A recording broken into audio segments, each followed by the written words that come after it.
Bienvenue à ce salon du livre virtuel. J'espère que ça se déroule comme vous le souhaitez, que vous faites jusqu'ici des découvertes, peut-être des retrouvailles. Par la force des choses, malheureusement, on ne peut pas se rassembler cette année au Palais des Congrès de Gatineau. Un de mes moments préférés, c'est toujours les samedis sur l'heure du midi, donc à l'heure où on se parle. Je vais toujours me promener au Salon du Livre pour bouquiner, mais aussi pour parler aux gens, rencontrer les gens. Donc cette année, malheureusement, ça, c'est pas possible. Mais le grand avantage de pouvoir faire un Salon du Livre virtuel comme ça, c'est pouvoir accueillir chez nous des gens qu'on n'aurait peut-être pas l'occasion de rencontrer en temps normal. Et c'est le cas de l'invité qu'on accueille aujourd'hui. C'est vraiment un très grand honneur. Monsieur Ken Follett, bonjour. Bonjour. Vous n'avez pas besoin de grandes présentations. Vous êtes une référence en matière de fiction historique. On pourrait quasiment mettre votre photo dans le dictionnaire à côté de la définition de fiction historique. Vous avez vendu 160 millions d'exemplaires de vos livres. Bienvenue au Canada. Merci. Je sais que vous êtes déjà venu au Canada faire la promotion de vos livres, mais je suis curieux de savoir, avez-vous déjà eu le temps de jouer aux touristes au Canada, de visiter notre pays? Pas beaucoup, mais j'ai des... immédiatement, je cherche un mot français. I have relatives. Vous avez la famille. Toronto, parce que, écoutez, ma femme a beaucoup marié. Beaucoup. Je suis le 4e. OK. Mari. Oui. Et elle, nous sommes mariés il y a 37 ans. Oh, donc, wow. je pense qu'elle a fini ce mariage, j'espère. mais elle a beaucoup de belles-filles et belles-fils. Stepsons and stepdaughters. Au Canada. Voilà, au Canada, à Toronto. Et ils aiment leur stepmother, belle-mère. Leur belle-mère. Et donc, on parle en téléphone, en Zoom, ils viennent à Londres, tout ça. Donc, j'ai une connexion à Toronto. Et quand toute cette pandémie-là sera terminée, on pourra finalement voyager. On espère pouvoir vous accueillir en personne au Canada pour que vous découvriez ce beau pays-là. Parce qu'aujourd'hui, il y a des gens qui nous regardent de partout au Canada. Écoute, on va plonger immédiatement parce qu'il y a tellement de choses qu'on veut aborder avec vous. Je l'ai mentionné d'entrée de jeu, vous êtes vraiment une des références, sinon la référence en matière de fiction historique. D'où est venu votre intérêt pour le Moyen Âge? Ça vient des cathédrales. Parce que quand je regarde une cathédrale médiévale, je me demande deux questions. Pourquoi et comment ont-ils construit ça? Parce que c'est énorme, cher, difficile à construire, et les gens du Moyen Âge étaient pauvres. Ils habitaient des petites maisons de bois avec une pièce seulement. Ils se couchaient sur le plancher. Ils n'avaient pas, quel est le mot? We say disposable income. They didn't have any. Ils étaient pas riches. They weren't rich. Voilà. Non, pas du tout. Donc, pourquoi ils ont fait des sacrifices pour ça? Et comment? C'est difficile. Ils n'avaient pas le mathématique pour calculer les stresses, the tension dans un bâtiment si grand. Donc, c'était très difficile. Et j'ai commencé à lire des livres historiques vrais et j'ai appris beaucoup du Moyen Âge, les gens, la construction des cathédrales. Et ce qui m'arrive beaucoup, je me suis dit puis-je écrire un roman sur ce sujet? Voilà, ça arrive comme ça. Et quand vous avez dit, j'aime toujours l'histoire, je la connais l'histoire, mais pour ceux qui ne connaissent pas l'histoire, comment a réagi votre éditeur le jour où vous lui avez dit, je vais écrire un livre sur la construction d'une cathédrale au Moyen Âge? Comment votre éditeur a réagi? Les éditeurs ont fait comme ça. Mais Ken, mais pourquoi tu as de grands succès avec les espions, le KGB, CIA, les nazis, et maintenant un roman sur la construction d'une cathédrale, une église dans le Moyen Âge. C'est pas les gens ne s'intéressent beaucoup dans le Moyen Âge, Ken. Et un éditeur a parlé à ma femme Barbara en disant, dites à Ken qu'il doit ne pas écrire parce que ça va ruiner son carrière, sa carrière. Mais ils ont franchement, je comprends ça parce que la vie d'un éditeur est très difficile. Chaque an, il offre aux lecteurs peut-être 100, 200, 300 nouveaux titres, nouveaux titres, merci. Et il ne sait pas quels seront populaires. Donc, les éditeurs, they love predictability. Ils aiment beaucoup de pouvoir voir l'avenir. Donc, je le comprends et j'ai expliqué ça. Je ne cherche pas le prix Goncourt. Je veux écrire un roman populaire sur ce sujet. Et moi, j'étais convaincu que ça peut être un roman très populaire comme Gone with the Wind, par exemple. Et enfin, j'avais raison. Ça ne m'arrive pas beaucoup que j'ai raison et les autres non. Dans ce livre-ci, Le crépuscule et l'aube, c'est le prologue au pilier de la Terre. Vous avez décidé de vous plonger dans une période moins bien connue, la période sombre. Donc, c'est cette période qui chevauche le Moyen Âge. Pouvez-vous me parler, parce que c'est une période que peu de gens connaissent très bien. Et à cette époque-là, on n'a pas écrit beaucoup, on n'a pas fait beaucoup de peintres, pas beaucoup de livres. Il y a deux choses qui m'ont beaucoup assisté. Le premier, c'est la tapisserie de Bayeux. OK. Une fameuse tapisserie, c'est comme une bande dessinée. Okay. C'est énorme, 70 mètres dans la musée de Bayeux, évidemment.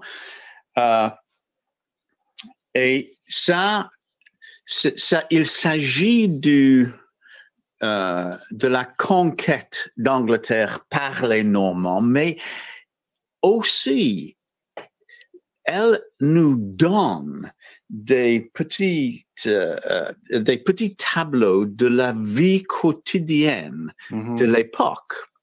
Et pendant chaque jour que j'ai écrit, j'avais sur mon bureau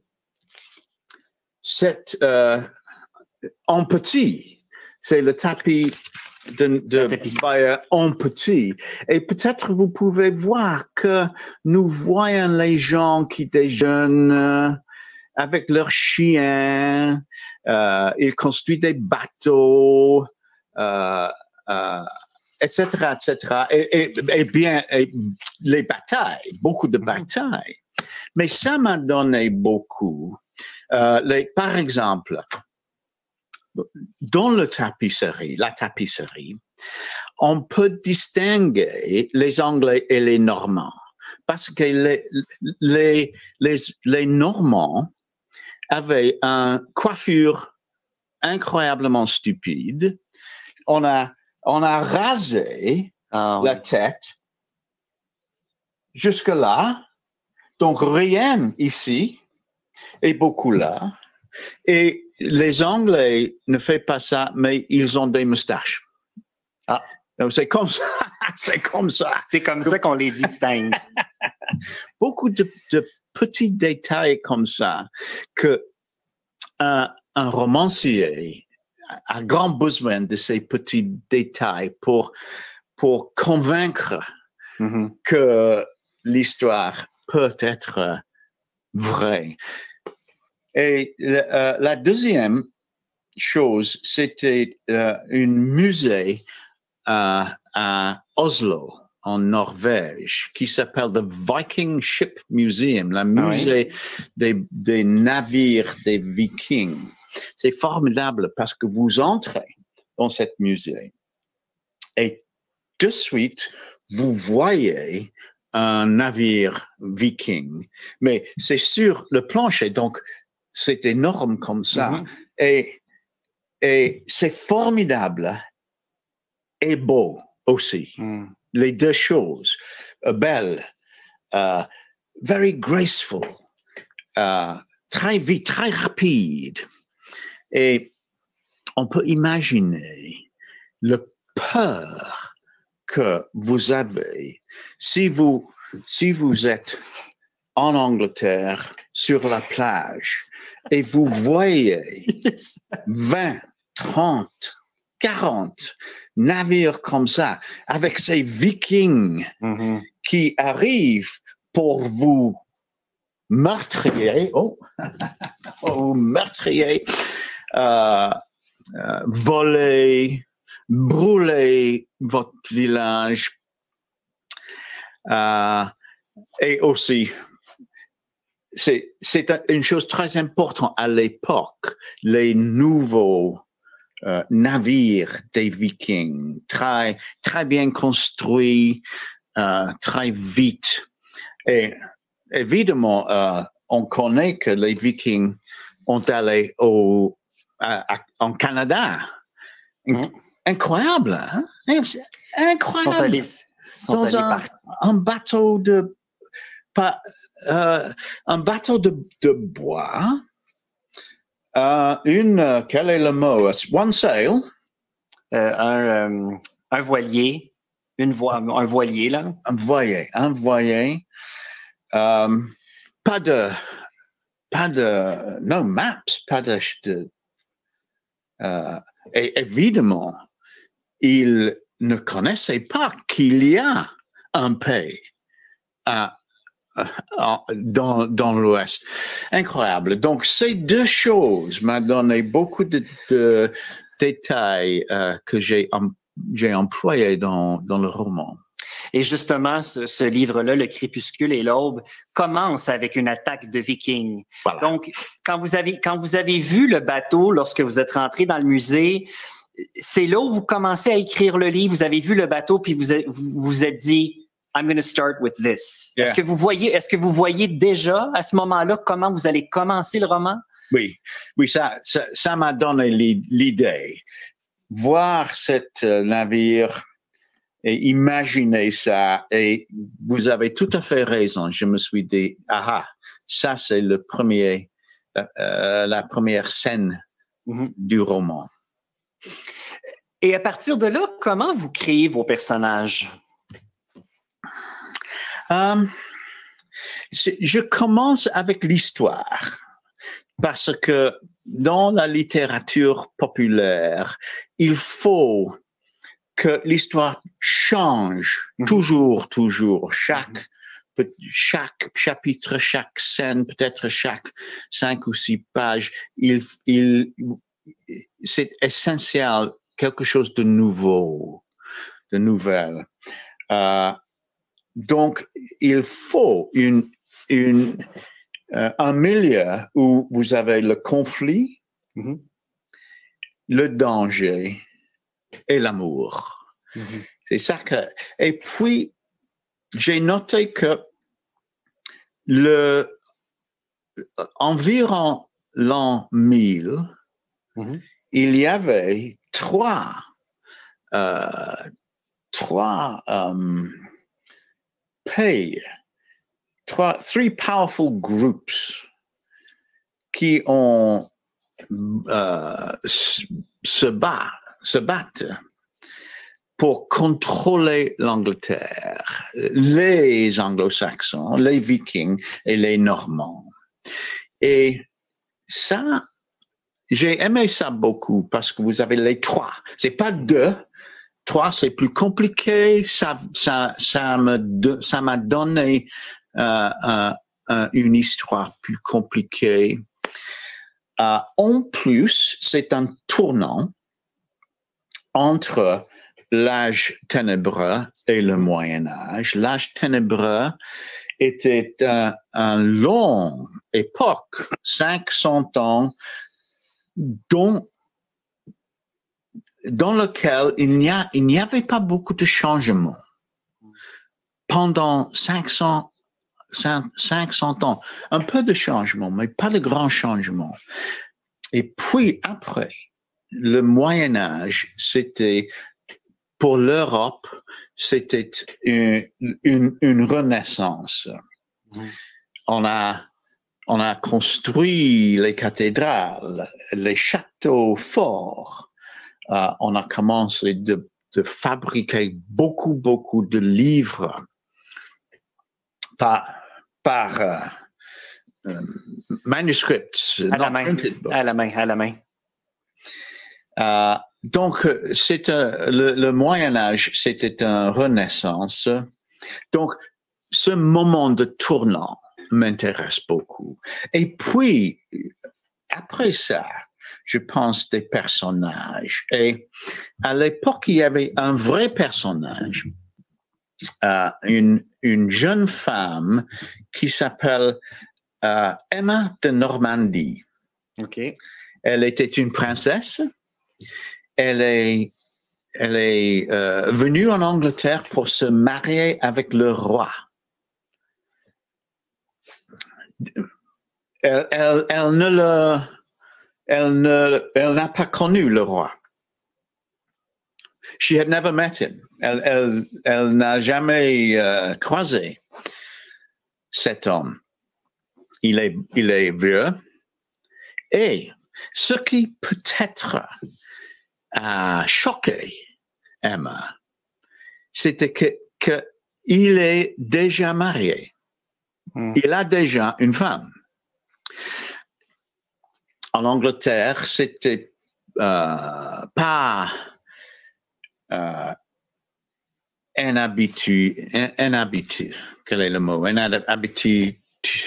In English? It was not uncommon. C'était pas rare. C'était pas rare d'avoir deux femmes. Mais en Normandie, non. C'était interdit en Normandie. Donc, imaginez cette femme de 18 ans, elle arrive pour se marier. Et il y a déjà une femme. Il est déjà marié. Et pour Emma, était une femme forte. Et elle n'a pas dit je dois rentrer chez maman. Elle s'est dit OK, c'est comme ça. Et elle est devenue une femme de grand pouvoir en Europe, en effet. Après le roi Ethelred, il est mort. Elle a marié le prochain roi d'Angleterre. Elle s'est mariée avec le prochain roi d'Angleterre. Et après, il est mort. Son fils est devenu roi d'Angleterre. Donc, elle était au centre de pouvoir longtemps en Europe. Et j'ai basé un peu la personnage de Ragnar sur Emma de Normandie, parce que l'histoire vraie de Emma m'a donné la confiance que Ragnar peut souffrir, peut vivre avec des problèmes similaires. Je suis content que vous évoquiez les personnages féminins forts, parce que c'est un thème qui revient dans tous vos livres. Vous avez toujours au moins un personnage féminin très fort. Pourquoi c'est important pour vous et à votre avis, qu'est-ce que ça ajoute à votre histoire d'avoir des personnages féminins aussi forts? Je le fais parce que ça vient de mon âge. J'étais adolescent, teenager dans les années 60 et tous les jeunes femmes que nous avons aimées, nous garçons, sont féministes. Et quand ils ont dit, mais c'est pas juste, c'est que on nous paye moins pour le même travail. C'est injuste. C'est un mot injuste? Unjust. Injuste. C'est injuste. Et les jeunes femmes ont commencé de parler comme ça. Et mon père, par exemple, a dit non. Mais pour nous sommes jeunes et nous aimons ces jeunes femmes. Et nous avons écouté. Et nous avons dit, mais tu as raison. C'est vrai, ça. Donc, c'est partie de mon expérience de grandir, de devenir adulte, qu'on a commencé à regarder des femmes comme as equals, comme égales. For my father's generation, pour mon père, ça n'est jamais arrivé. Mais c'était trop tard pour lui de changer son avis. Mais pour moi, c'était facile parce que j'étais jeune. Et en plus, avec Larmes à l'œil, qui était mon premier succès, j'ai commencé. Mon idée était 2 hommes, un espion, un Anglais, qui se battent sur une île où il y a presque personne. Et il m'est arrivé, mais peut-être l'espion se bat avec une femme. Ah. Et c'est énormément plus intéressant comme roman, parce que il est très fort et ruthless. Il a tué beaucoup dans le premier moitié de cet roman. Je crois qu'il tue peut-être 12 ou 15 personnes. Et voilà cette femme. Et évidemment, on pense, il va la tuer de suite. Ça sera facile pour lui, mais non. Et ça, c'est pourquoi Larmes à l'œil était beaucoup, beaucoup mieux que tout ce que j'ai écrit avant ça. Et c'était mon premier succès. Donc, il y a des raisons littéraires et les raisons personnelles qui viennent de les années 60 et my teenage, mon adolescence.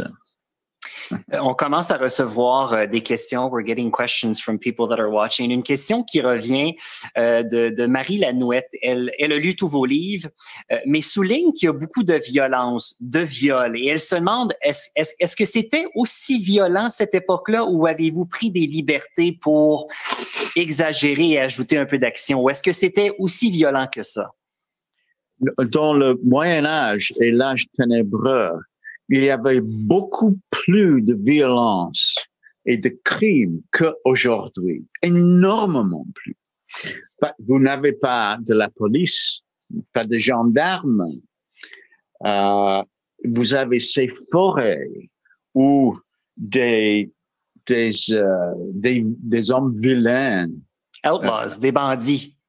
Les bandits, merci. Les bandits habitent dans la forêt. Ils peuvent habiter là. Et si vous voyagez, vous marchez, ou peut-être vous avez un cheval, mais c'est très facile de vous arrêter et de vous voler. Dans la ville de Lincoln, un an, c'était une ville de 5000 personnes. Un an, il y avait 100 dans les cours, 100 homicides. 100 dans une ville de 5000 personnes. C'est énorme, ça. C'est énorme. Donc, pour la verisimilitude, il faut au moins noter qu'il y a énormément de violence là. Et dans le crépuscule et l'aube,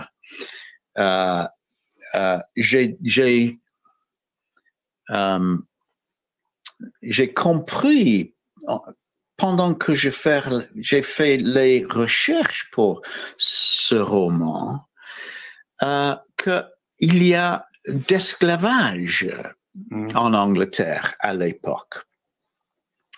Et c'est quelque chose dont les historiens anglais ne veulent beaucoup parler parce que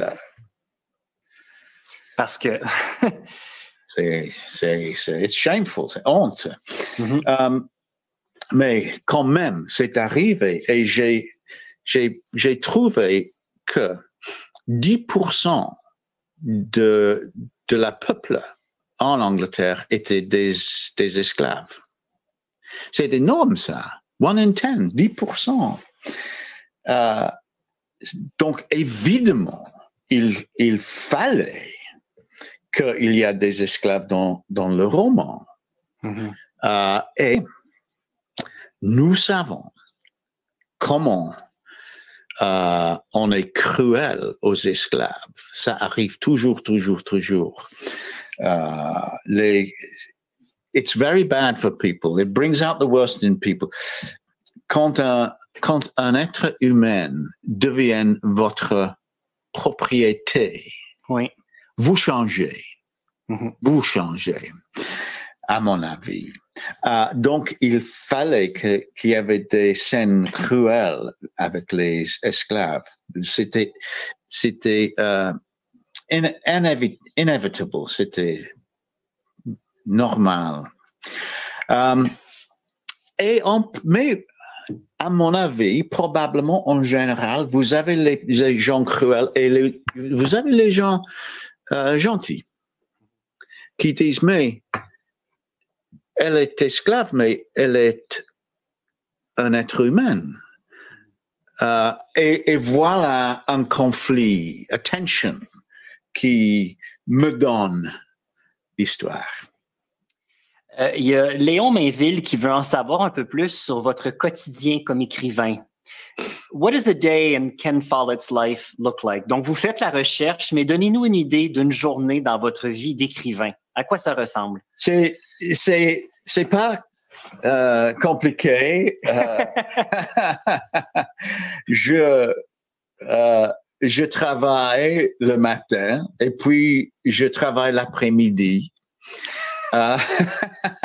Et normalement, lundi à Monday to Friday. Lundi à vendredi. Lundi, vendredi. Mais si je suis au point de finir quelque chose, je travaille les week-ends aussi parce que je ne veux pas m'arrêter. J'aime beaucoup commencer très tôt le matin parce que je suis le matin, j'ai beaucoup d'idées, beaucoup d'énergie. Les après-midi, un peu moins. Environ 16 heures, je commence à... Je deviens un peu fatigué. Je commence à penser d'une coupe de champagne.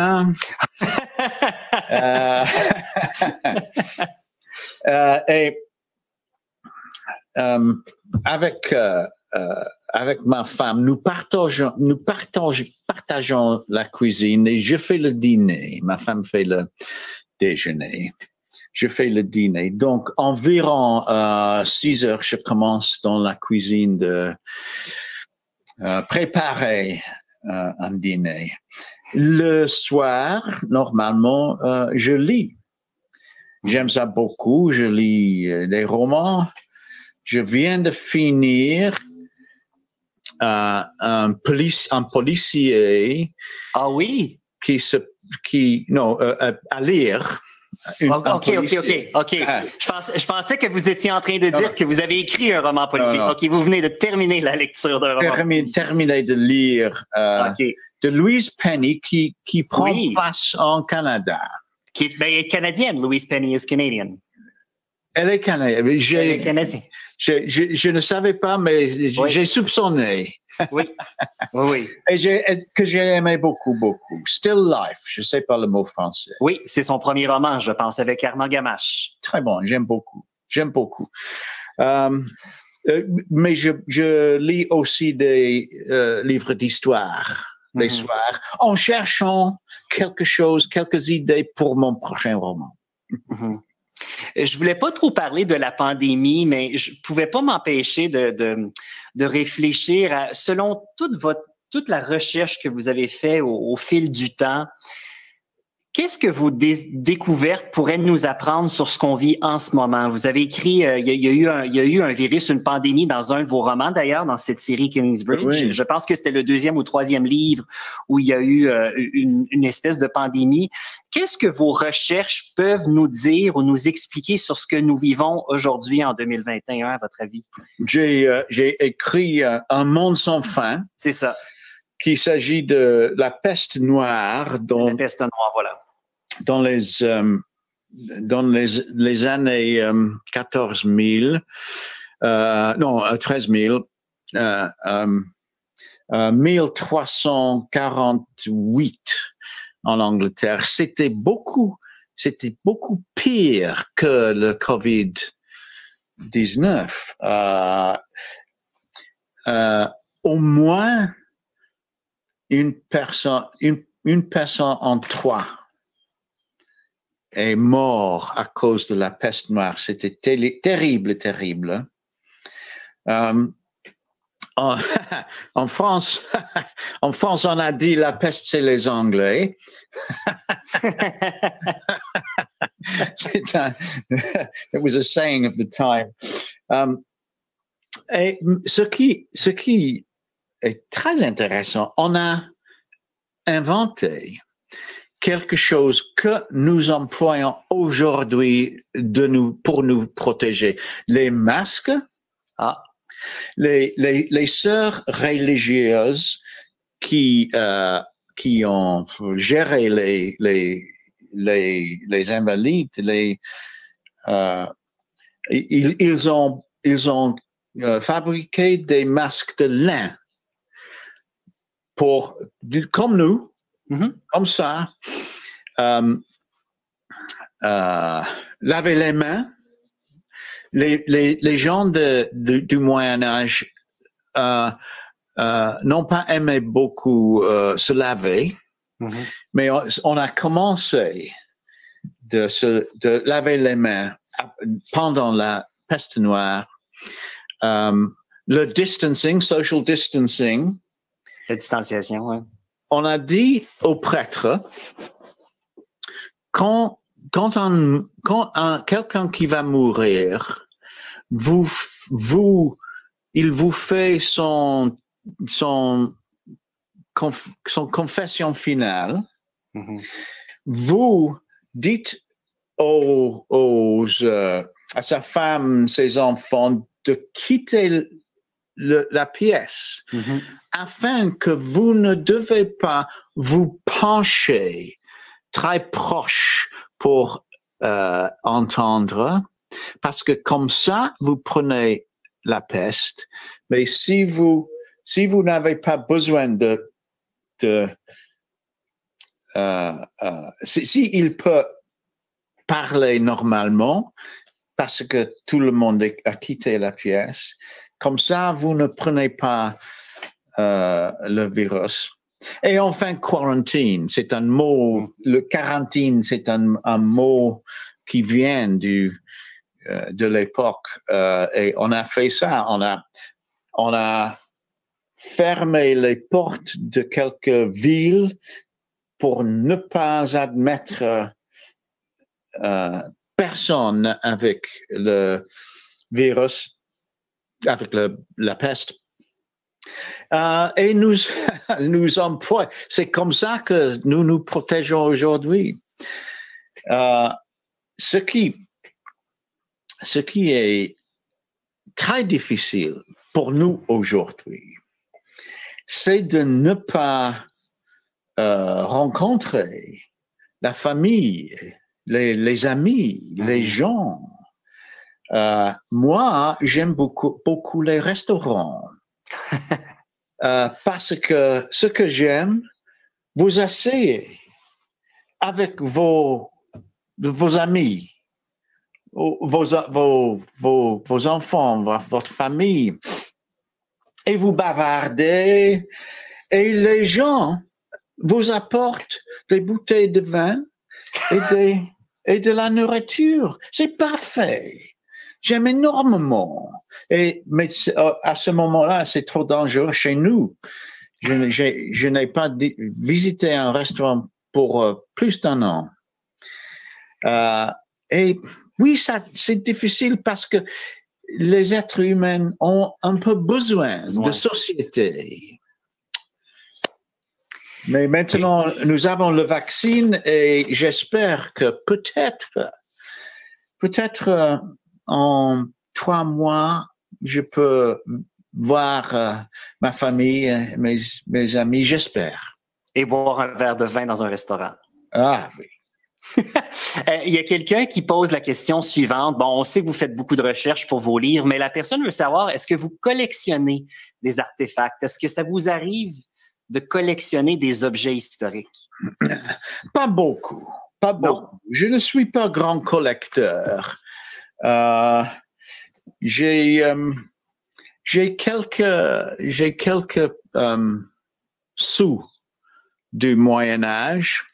J'ai money. Yeah, coins. A penny? Oui, des sous, des cents, comme on dirait aussi, mais des sous, mais on comprend ce que vous voulez dire. Donc, vous avez des pièces de monnaie. J'ai un ami musicien et je lui ai donné 1 sou pour son anniversaire. 1 sou. Mais c'était 1 sou du Moyen-Âge. Il a ri. Il est collectionneur. Mais moi, non. Qu'est-ce que j'ai? Non. Vous êtes pas un très grand collectionneur. Non, non. Je veux vous entendre. Bon, évidemment, le grand thème qui revient dans cette série Kingsbridge, évidemment, c'est votre appréciation pour les cathédrales, les églises. Bon, au Canada, au Québec en particulier, on a eu une relation parfois très difficile avec l'Église. Est-ce que vous trouvez qu'en 2021, on valorise suffisamment le patrimoine religieux? Non, j'ai pas compris, excusez-moi. Je vais la poser en anglais. One of the themes to Kingsbridge is an appreciation for cathedrals. In Canada, and especially in Quebec, we've had a very long and difficult relationship with religion and the church. Do you feel that religious heritage is sufficiently appreciated in 2021? Well, pour moi, l'architecture du passé me donne une idée de la façon de vivre dans le passé. Je ne suis pas religieux, je suis athéiste, mais ma famille, mes parents étaient très... my parents were evangelical Christians. Okay. They didn't believe in evolution. Ils ont cru que le monde était créé en 7 jours, pas dans des millions, des billions de jours, mais 7 jours. J'ai rejeté ça tout à l'âge de peut-être 17, 18 ans. Mais la vie spirituelle est quelque chose de différent chez moi. Et quand j'entre dans une grande cathédrale très vieille, je sens quelque chose de spirituel. C'est un sens de paix qui me descend. Ça vient évidemment de l'architecture, de la musique, les mots de la Bible et le savoir que pendant 800 ans, les gens sont venus ici comme moi pour chercher cet sens de paix. C'est très important pour moi. Et donc, ce que moi je fais, c'est de comprendre et aimer cette Église, mais je ne crois pas ce qu'on dit du Dieu et des prophètes anciens, Moses et les disciples de Jésus, etc., etc. Je ne crois pas, mais pour moi, et peut-être pour des autres, je ne suis pas seul. À mon avis, il y a beaucoup de gens qui aiment l'Église, les services, la messe, mais ils ne croient. Ils ne sont pas croyants, mais quand même, ils aiment. Ça, c'est moi, et je soupçonne qu'il y a beaucoup de gens comme ça. Il nous reste seulement 2-3 minutes. Évidemment, on veut parler. Vous avez un nouveau livre qui va paraître l'automne prochain, qui pour l'instant en anglais s'intitule Never. Vous êtes encore incertain, dubitatif sur le titre en français, et il y a quelqu'un qui veut savoir de quoi va parler ce nouveau livre-là, Never. Mais je suis interdit de dire parce que mes éditeurs dans tout le monde vont annoncer le sujet et ils vont montrer la couverture le même jour. Donc, c'est quelque chose de publicité je suis heureux que mes éditeurs trouvent ça très important parce que ça me flatte, franchement. Et donc, je vais obéir. Mais dans environ, je crois, 4 semaines, on va annoncer tout. Et je remercie lui ou elle qui a fait cette question et on va vous répondre, je promets. Donc, dans 4 semaines. Eh bien, c'est déjà tout le temps qu'on a, Monsieur Follette. Merci beaucoup d'avoir été avec nous aujourd'hui. Ça a été vraiment, mais je n'étais pas du tout surpris. Là. Je savais que ça allait être fascinant. Donc, merci d'avoir partagé votre passion pour votre recherche, pour l'histoire, pour les cathédrales, pour votre passion pour la littérature populaire, pour votre amour pour vos lecteurs aussi. Merci d'avoir été là aujourd'hui. Je sais que vous avez déjà eu le premier vaccin, donc on va vous souhaiter un deuxième vaccin bientôt, dans l'espoir qu'on puisse un jour vous voir en personne, peut-être au Salon du livre de l'Outaouais. Merci beaucoup d'avoir été là, Monsieur Follette, avec nous. C'est moi qui vous remercie. Tout le plaisir, c'est pour moi. Merci et au revoir. Merci.